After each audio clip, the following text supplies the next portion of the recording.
ये कहानी 17वीं सदी की है, जहां एक अमीर और प्रतिष्ठित लड़का अपने परिवार के साथ खुशी खुशी जीवन जी रहा था। लेकिन उसकी जिंदगी उस समय बदल जाती है जब एक खतरनाक जादूगरनी उसे श्राप देकर एक डरावने रूप में बदल देती है और फिर उसे जिंदा ही कब्र में दफना देती है। 200 साल बाद अचानक एक दिन वह अपनी कब्र से आजाद हो जाता है और इस बदली हुई दुनिया में वापस लौट आता है। लेकिन सवाल यह है कि वह लड़का 200 साल तक कब्र में जिंदा कैसे रहा और जादूगरनी ने उसे यह श्राप क्यों दिया था। आज की इस कहानी में हम यह सब जानेंगे। तो कहानी शुरू होती है साल 1760 के समय से, जहां हम कॉलिन परिवार को देखते हैं। इस परिवार में केवल 3 लोग रहते हैं। इस परिवार में अपने माता पिता के साथ सिर्फ एक छोटा लड़का होता है जिसका नाम है बर्नबास। बर्नबास का परिवार बहुत ही अमीर था क्योंकि उसके पिता का समुद्र में मछली पकड़ने का बड़ा कारोबार था। उन्होंने अमेरिका से कुछ दूरी पर समुद्र के पास एक टाउन बसाया जिसका नाम रखा गया कोलिंसपोर्ट। आगे हम देखते हैं कि बर्नबास के पिता उसे समझाते हैं कि दौलत से बड़ा परिवार होता है, इसलिए हमेशा अपने परिवार का ख्याल रखना। कोलिंसपोर्ट में बर्नबास के पिता ने अपने परिवार के लिए एक शानदार हवेली बनवाई जिसका नाम रखा गया कॉलिनवुड। कुछ ही सालों में उनका मछली पकड़ने का कारोबार तेजी से बढ़ने लगा। इस दौरान बर्नबास भी बड़ा होकर जवान हो चुका था। इसी जवानी के दिनों में उसका अफेयर घर में काम करने वाली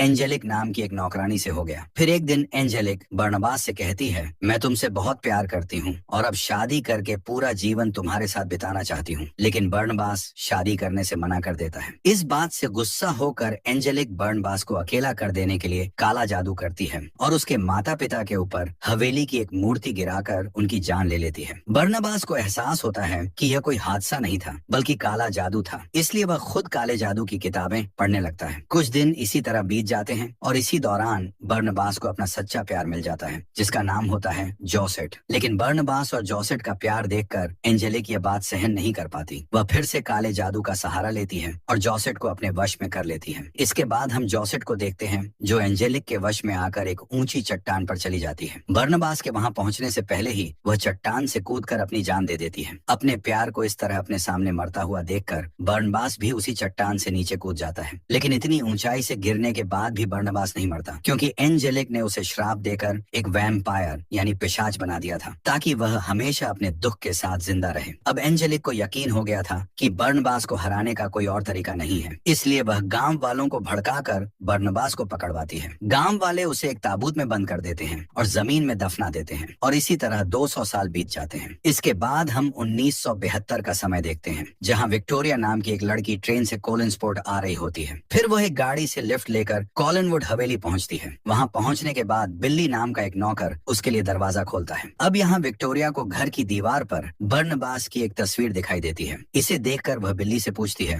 ये कौन है? तभी वहाँ एलिजाबेथ आती है और विक्टोरिया को बताती है कि यह बर्नबास की तस्वीर है जो कॉलिन परिवार का एक महान और नेक सदस्य था। यहाँ हमें पता चलता है कि एलिजाबेथ भी कॉलिन परिवार से हैं। उन्होंने अखबार में यह इश्तिहार दिया था कि उन्हें एक ट्यूटर की जरूरत है जो डेविड का ख्याल रख सके। एलिजाबेथ विक्टोरिया को बताती हैं कि इस बड़ी हवेली में अब बस कुछ ही लोग रहते हैं। एलिजाबेथ कहती हैं, यहाँ मैं, मेरी बेटी कैरोलिन, मेरा भाई रॉजर और उसका बेटा डेविड रहते हैं। इस पर विक्टोरिया एलिजाबेथ से डेविड की माँ के बारे में पूछती है। एलिजाबेथ बताती हैं, समुद्र में डूबने से डेविड की माँ की मौत हो गई थी, लेकिन डेविड इस बात को आज तक मान नहीं पाया। उसे लगता है कि वह अपनी माँ को देख सकता है और उनसे बात भी करता है। इसके बाद एलिजाबेथ विक्टोरिया को अपनी बेटी कैरोलिन से भी मिलवाती है। कैरोलिन असल में थोड़ी शरारती और जिद्दी स्वभाव की लड़की होती है। अब रात के समय डिनर पर एलिजाबेथ विक्टोरिया को डेविड के पिता रॉजर से भी मिलवाती है। उसी डिनर टेबल पर एक साइकेट्रिस्ट डॉक्टर जूलिया भी आती है। दरअसल डेविड अभी भी अपनी माँ को देख सकता है, जिसे लेकर एलिजाबेथ को लगा कि उसे एक मनोचिकित्सक की जरूरत है। इसी वजह से उन्होंने डॉक्टर जूलिया को बुलाया था जो पिछले 3 साल से वहीं रहकर डेविड का इलाज कर रही हैं। इसी बीच विक्टोरिया को थोड़ी दूर कोई सफेद चादर ओढ़े हुए नजर आता है। असल में डेविड यहाँ विक्टोरिया को डराने आया था, लेकिन वह नहीं डरी। अब आगे हम विक्टोरिया को देखते हैं जो अपने कमरे में कपड़े ठीक कर रही होती है। तभी वह देखती है कि कमरे के सामने कोई चादर ओढ़कर खड़ा है। उसे लगा कि डेविड फिर से उसे डराने आया है, इसलिए वह चादर हटाने जाती है। लेकिन चादर हटाते ही वहाँ जोसेट की आत्मा होती है। जोसेट की आत्मा विक्टोरिया को बताती है वह आ रहा है। ये कहकर आत्मा कुछ दूर चलती है और फिर गायब हो जाती है। अब दूसरी तरफ हम कुछ मजदूरों को देखते हैं जो जेसीबी से खुदाई कर रहे थे। खुदाई के दौरान उन्हें जमीन के नीचे कुछ सख्त चीज महसूस होती है। जब वे मिट्टी हटाते हैं तो उन्हें एक ताबूत मिलता है। असल में बर्नबास उसी ताबूत में कैद था। यह देखकर जब उनका सुपरवाइजर ताबूत पर लगी चेन को काटता है, तभी बर्नबास अपनी कैद से आजाद हो जाता है। बाहर आते ही वह सभी मजदूरों पर पर हमला कर देता है और एक एक करके उनकी जान ले लेता है। इसके बाद वह अपने घर यानी कॉलिनवुड हवेली पहुंचता है। गार्डन में उसकी मुलाकात बिल्ली से होती है। वह बिल्ली को हिप्नोटाइज करके अपने वश में कर लेता है और उससे पूछता है क्या इस घर में अब भी कॉलिन परिवार के लोग रहते हैं, जिस पर बिल्ली हाँ में जवाब देता है। इसके बाद बर्नबास घर के अंदर जाता है और हवेली की शाही चीजों को देखने लगता है। वह इन चीजों के बारे में बिल्ली को बताने लगता है। इसी दौरान उसे कैरोलिन और डेविड भी मिलते हैं। बर्नबास को देखकर कैरोलिन सोचती है कि शायद वह कोई पागल है जो शराब पीकर आया है, लेकिन डेविड उसे दीवार पर लगी बर्नबास की तस्वीर दिखाता है। इस पर बर्नबास कहता है यह मेरी ही तस्वीर है। जब मैं यहाँ खड़ा था तब एक महान कलाकार ने इसे बनाया था। इतने में एलिजाबेथ वहाँ आती है और बच्चों को बर्नबास से दूर रहने को कहती है। डेविड कहता है यह खुद को हमारा रिश्तेदार बता रहा है, लेकिन एलिजाबेथ उसे एक धोखेबाज समझती है। वह बर्नबास को एक दूसरे कमरे में ले जाकर कहती है अगर यह कोई मजाक है तो इसे यहीं खत्म करो। बर्नबास खुद को साबित करने के लिए एक गुप्त दरवाजा खोलता है और एलिजाबेथ को वहाँ से होते हुए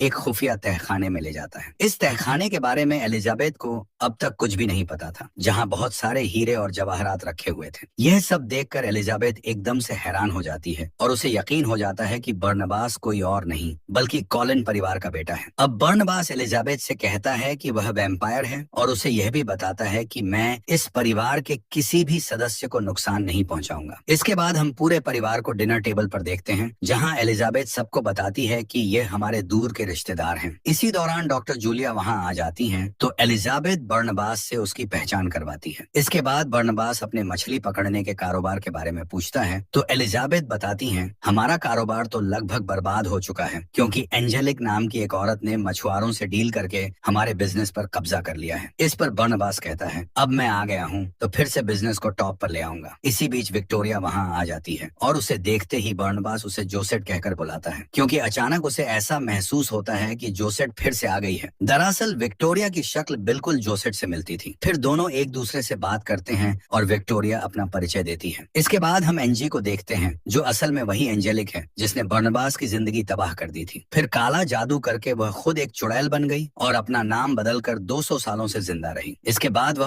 ऑफिस पहुंचती है, जहां उसे पता चलता है कि पिछली रात खुदाई के दौरान उनके मजदूरों को करीब 200 साल पुराना एक ताबूत मिला था। फिर किसी ने उन सभी मजदूरों को बहुत बेरहमी से मार डाला। यह सुनते ही एंजेलिक शॉक्ड हो जाती है और उस जगह पहुंचने के बाद उसे पूरा यकीन हो जाता है कि बर्नबास वही है। वह सीधा कॉलिनवुड पहुंचती है, जहां वह एलिजाबेथ से बात करने लगती है। इतने में बर्नबास आकर जब उससे हाथ मिलाता है तो उसे एहसास हो जाता है कि यही एंजेलिक है। इसके बाद बर्नबास उसे एक दूसरे कमरे में ले जाकर फिशिंग बिजनेस के बारे में बात करता है। वह कहती है अब यह बिजनेस मेरा है और तुम जान गए होगे कि मैं कौन हूँ। इस पर बर्नबास कहता है हाँ मैं जानता हूँ, तुम वही चुड़ैल हो जिसने मेरा सब कुछ तबाह कर दिया था। मैं तुम्हें काला जादू के जुर्म में अंदर करवा दूंगा। वह हंसते हुए कहती है तुम ऐसा कुछ भी नहीं कर सकते, तुम पर कोई भी यकीन नहीं करेगा, क्योंकि मैं 200 सालों से अलग अलग रूपों में इस समाज में इज्जत से जी रही हूँ और कॉलिन स्पोर्ट अब मेरा है। उसके जाने के बाद बर्नबास एंजेलिक के बारे में सब कुछ एलिजाबेथ को बता देता है। वह कहता है ये वही चुड़ैल है जिसने मेरे माता पिता और मेरा प्यार सब कुछ छीन लिया और मैं कुछ नहीं कर पाया। इस पर एलिजाबेथ उसे मोटिवेट करती है, तुम फिर से अपना बिजनेस खड़ा कर सकते हो और अपने परिवार को एक ऊंचे मुकाम पर ले जा सकते हो। इसके बाद बर्नबास सबसे पहले अपनी हवेली की मरम्मत करवाता है और दीवारों पर खूबसूरत पेंटिंग्स बनवाकर अपनी हवेली को फिर से शानदार बना देता है। फिर अपने बिजनेस को बढ़ाने के लिए वह बिल्ली को साथ लेकर कुछ बड़े बड़े मछुआरों से मिलता है और उन्हें हिप्नोटाइज करके एंजेलिक का काम छोड़कर कोलिन परिवार के लिए काम करने के लिए तैयार करवा लेता है। इस तरह उसका मछली पकड़ने का कारोबार फिर से चलने लगता है। फिर एक दिन डॉक्टर जूलिया बर्नबास को देखती है कि वह कैरोलिन के कमरे में झांक रहा है और वहां रखे एक लैंप को देखकर समझने की कोशिश कर रहा है कि वह क्या चीज है। इससे जूलिया को उस पर शक हो जाता है। बर्नबास के बारे में और जानने के इरादे से वह उससे बात करती है। वह कहती है मैं एक साइकेट्रिस्ट हूँ और दिमाग का इलाज करती हूँ। फिर हिप्नोटाइज करके वह उसके बारे में सब कुछ पता कर लेती है और यह भी जान जाती है कि वह एक वैम्पायर है। इसके बाद जूलिया एलिजाबेथ से बात करती है और कहती है मैंने बर्नबास के बारे में सब कुछ पता कर लिया है कि वह एक वैम्पायर है। यह जानने के बाद भी तुमने उसे यहाँ रहने क्यों दिया? इस पर एलिजाबेथ कहती है ये बात एक राज ही रहने दो, उसके रहने से घर में किसी को भी कोई खतरा नहीं होगा। दूसरी तरफ बर्नबास कैरोलिन से कह रहा होता है मुझे सिखाओ कि आज के जमाने में प्यार कैसे होता है। इस पर कैरोलिन उसे सलाह देती है तुम्हें पहले अपने लुक और अजीब बर्ताव को बदलकर एक नॉर्मल इंसान की तरह रहना होगा, जिससे लोग तुमसे बात करने में सहज महसूस करें। इसके बाद प्यार कैसे होता है ये तुम धीरे धीरे खुद ही सीख जाओगे। अगले दिन हम डॉक्टर जूलिया को बर्नबास का खून निकालते हुए देखते हैं। जूलिया ने बर्नबास को यकीन दिला दिया था कि वह उसका सारा खून निकालकर उसके अंदर अंदर इंसानी खून डाल देगी, जिससे वह वापस इंसान बन जाएगा। इसके बाद के सीन में हम समुद्र के किनारे बर्नबास और विक्टोरिया को एक साथ देखते हैं। उन्हें देखकर लग रहा था कि दोनों एक दूसरे को पसंद करने लगे हैं। आगे हम देखते हैं कि एंजेलिक अपने बिजनेस के सभी बोर्ड मेंबर्स के साथ मीटिंग कर रही थी। वहाँ सब उसे बताते हैं कि उनका बिजनेस धीरे धीरे गिरता जा रहा है, क्योंकि बर्नबास का बिजनेस बहुत तेजी से बढ़ रहा है। एंजेलिक कहती है, मेरी बर्नबास के साथ मीटिंग अरेंज करो। शाम को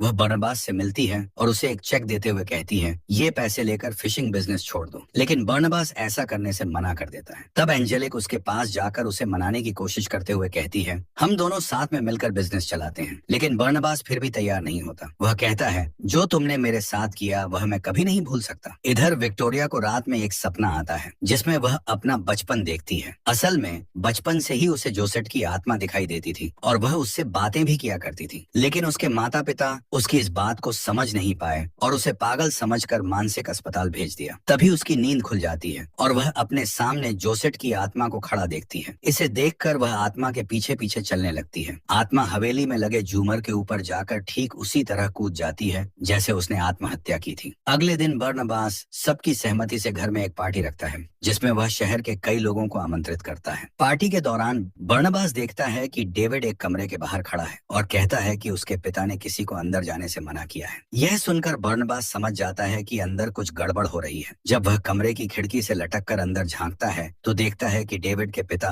रॉजर वहाँ एक लड़की के साथ है, जिसके साथ उसका अफेयर चल रहा है। बर्नबास ये सब देखकर समझ जाता है कि रॉजर परिवार के प्रति वफादार नहीं है। दूसरी तरफ विक्टोरिया बाहर खड़ी होती है। बर्नबास वहाँ जाकर उसे अंदर आने के लिए कहता है। तभी विक्टोरिया उसे अपने बचपन के बारे में बताने लगती है। वह कहती है, मुझे बचपन से एक लड़की की आत्मा दिखाई देती थी, लेकिन मेरे माता पिता इसे समझ नहीं पाए। इस वजह से मेरा बचपन बहुत तकलीफ भरा था। पर एक दिन उस आत्मा ने मुझे कॉलिनवुड आने का रास्ता दिखाया और जब मैं यहाँ आई और तुमसे मिली तो मुझे ऐसा लगा जैसे मैं तुम्हें सदियों से जानती हूँ। शायद ये मेरी किस्मत थी कि मैं तुमसे मिली। अब तुम मुझे अपने लगने लगे हो। इसके बाद दोनों एक दूसरे को किस करने लगते हैं। लेकिन यह सब एंजेलिक देख लेती है, जो बिना निमंत्रण के ही पार्टी में आ गई थी। इसके बाद बर्नबास डॉक्टर जूलिया के पास जाता है, जहाँ वह अपने शरीर में बर्नबास का खून चढ़ा रही थी। यह देखकर बर्नबास समझ जाता है कि डॉक्टर जूलिया उसे इंसान बनाने के बजाय उसका खून निकालकर खुद को अमर बनाना चाहती है। इस धोखे से गुस्सा होकर वह जूलिया को जान से मार देता है और फिर बिल्ली को साथ लेकर जूलिया की लाश को समुद्र में फेंक देता है। इसके बाद हम रॉजर को देखते हैं, जो हवेली का खुफिया दरवाजा ढूंढने की कोशिश कर रहा था। इतने में वहाँ बर्नबास पहुंच जाता है। दरअसल रॉजर की हरकतें बर्नबास पहले ही समझ चुका था कि उसने सिर्फ पैसों के लिए डेविड की माँ से शादी की थी। इस बात से नाराज होकर बर्नबास रॉजर को दो विकल्प देता है। पहला यह कि वह कॉलिनवुड में रहकर डेविड के लिए एक अच्छे पिता की तरह उसकी देखभाल करे। दूसरा विकल्प यह कि खजाने से बहुत सारे पैसे लेकर अपनी खुदगर्ज जिंदगी बिताने के लिए हमेशा के लिए यहाँ से चला जाए। रॉजर पैसे को चुनता है और अपने बेटे डेविड को छोड़कर हमेशा के लिए वहाँ से चला जाता है। अब अपने पिता को हमेशा के लिए जाते हुए देखकर डेविड बहुत दुखी हो जाता है और भागते हुए अपने कमरे की तरफ जाने लगता है। तभी सीढ़ियों में पैर लगने की वजह से एक भारी चीज उसके ऊपर गिरने लगती है। यह देखते ही बर्नबास एक पल में जाकर उसे बचा लेता है। यह देखकर सभी लोग हैरान और डर जाते हैं, क्योंकि ऐसा कोई साधारण इंसान नहीं कर सकता। तभी बर्नबास पर धूप पड़ने की वजह से उसकी त्वचा में आग लग जाती है, लेकिन बिल्ली तुरंत उस पर पानी डालकर उसे बचा लेता है। इस घटना के बाद सभी को पता चल जाता है कि बर्नबास एक वैम्पायर है। यह देखकर वहाँ मौजूद सभी लोग डरकर चले जाते हैं। विक्टोरिया भी अब समझ जाती है कि बर्नबास कोई साधारण इंसान नहीं है, इसलिए वह भी उससे दूर हो जाती है। इसके बाद बर्नबास एंजेलिक के पास जाकर उससे अपने श्राप से मुक्ति दिलाने की बात करता है, लेकिन एंजेलिक इसे साफ तौर पर मना कर देती है। वह बर्नबास को दो विकल्प देती है, या तो वह उसके साथ मिलकर बिजनेस करे और एक प्रेमी की तरह उसके साथ रहे, या फिर वह उसे दोबारा ताबूत में कैद कर देगी। बर्नबास यह सुनकर उसका प्रस्ताव ठुकरा देता है। इसके बाद एंजेलिक बातों बातों में उसे उकसाकर डॉक्टर जूलिया के बारे में पूछती है, क्योंकि उसे शक था कि बर्नबास ने डॉक्टर जूलिया का मर्डर किया है। गुस्से में आकर बर्नबास स्वीकार कर लेता है कि उसने ही डॉक्टर जूलिया को मारा था। जैसे ही बर्नबास वहाँ से निकलता है, एंजेलिक अपने जादू के जरिए उसे फिर से ताबूत में कैद कर देती है और उसके पूरे शरीर को जंजीरों से बांध देती है। इसके बाद वह अपने आदमियों के साथ बर्नबास को ले जाते हुए उसकी फिशिंग फैक्ट्री को आग लगवा देती है। आखिर में एंजेलिक बर्नबास को ताबूत सहित एक घने जंगल के पुराने टूटे फूटे घर में ले जाकर रखवा देती है और वहाँ से चली जाती है। अब उनके जाते ही डेविड वहाँ आ जाता है, जिसे उसकी माँ की आत्मा ने भेजा था। डेविड ताबूत खोलकर बर्नबास को आजाद कर देता है। वहीं दूसरी तरफ फिशिंग फैक्ट्री में आग लगने की वजह से पुलिस और बहुत सारे लोग वहाँ जमा हो गए थे। इसी बीच एंजेलिक पुलिस के पास जाकर माइक के जरिए सभी लोगों को बताती है कि उसने बर्नबास की वह बात सुनी थी जिसमें उसने डॉक्टर जूलिया के मर्डर की बात कबूल की थी। वह पुलिस को यह भी बताती है कि बर्नबास एक कातिल है और उसके घर वाले भी गुनहगार हैं क्योंकि उन्होंने यह सब छुपाने की कोशिश की। इसके बाद एंजेलिक पुलिस को लेकर कॉलिनवुड पहुंच जाती है। वहां बर्नबास सामने आकर सबके सामने एंजेलिक के गले पर हमला कर देता है और उसे काटता है, लेकिन एंजेलिक को कुछ भी नहीं होता। वह अपनी ताकत का इस्तेमाल करके बर्नबास को दूर फेंक देती है। यह देखकर सभी लोग डर जाते हैं और समझ जाते हैं कि यह दोनों वैम्पायर हैं। इस स्थिति को देखकर पुलिस भी सतर्क हो जाती है और सभी टाउन के लोगों को वहां से तुरंत जाने का आदेश देती है। इसके बाद बर्नबास और एंजेलिक के बीच एक खतरनाक लड़ाई शुरू हो जाती है। इतने में एलिजाबेथ एक बंदूक लेकर एंजेलिक पर फायर करती है, लेकिन उसे कुछ नहीं होता। वह दोबारा से खड़ी हो जाती है और अपनी जादुई शक्ति का इस्तेमाल करके हवेली की चीजों को जीवित कर देती है। वह एक सांप को एलिजाबेथ पर अटैक करने के लिए भेजती है और हवेली में चारों तरफ आग लगा देती है। फिर एक पुतले की मदद से बर्नबास को जकड़ लेती है। इसी दौरान हमें पता चलता है कि एंजेलिक ने